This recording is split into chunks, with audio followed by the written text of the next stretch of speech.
بسم اللہ الرحمن الرحیم۔ آج میں آپ کی اس برائی کی طرف توجہ دلواؤں گا۔ انسان اپنی زندگی کے اندر میرے خیال میں بہت ہی زیادہ لائٹ لیتا ہے۔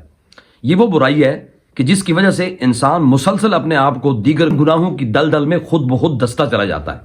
یہ وہ برائی ہے احباب گرامی قدر جو ہمارے معاشرے کے اندر عام ہو چکی ہے۔ اگر دو افراد کھڑے ہو کے کسی شخص کے بارے میں بات کر رہے ہوتے ہیں تو تیسرا بندہ اسی مقام پہ کھڑا ہو کے ایک اپنی رائے قائم کر رہا ہوتا ہے۔ اس کی حقیقت کے بارے میں کوئی پتہ نہیں ہوتا، لیکن اس کے باوجود وہ اپنی رائے قائم کر رہا ہوتا ہے۔ آنکھوں سے دیکھی ہوئی چیز اور کانوں سے سنی ہوئی چیز میں بڑا فرق ہوتا ہے۔ یہ بدگمانی ایک ایسی بیماری ہے، ایسی متعدی بیماری ہے کہ جو انسان کی ذاتی زندگی سے لے کر انسان کی معاشرتی زندگی کے اندر بگاڑ کا سلسلہ شروع کر دیتی ہے۔ معاشرے کے اندر یہ چیز عام ہو چکی ہے، اس سے اجتناب کرنا چاہیے۔ یہ ایک گناہ ہے۔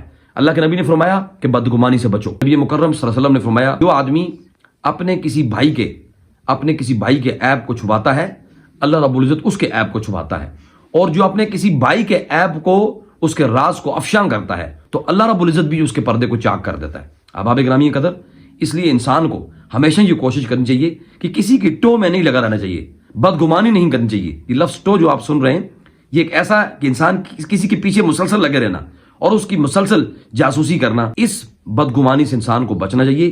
کسی بھی فرد کے لیے اس وقت تک رائے قائم نہیں کرنی چاہیے جب تک کہ آپ اس کو اپنی آنکھوں سے نہ دیکھیں۔ امام الانبیاء حضرت محمد الرسول اللہ صلی اللہ علیہ وسلم نے ارشاد فرمایا، سیدنا ابو ہریرہ رضی اللہ تعالیٰ عنہ سے مروی ہے، بدگمانی سے بچو، یہ سب سے بڑی جھوٹی بات ہے، اور ایک دوسرے کے ظاہری اور باطنی عیب مت تلاش کرو۔ اپنی زندگی کے اندر انسان کو ہمیشہ اس چیز کی روایت کو قائم کرنا چاہیے کہ آپ دوسرے بندے کے بارے میں حسن ظن رکھیں، اچھی رائے قائم کریں۔ آپ اس کے بارے میں، یہ ایک آپ کے اچھے اخلاق کی مثال بھی ہے۔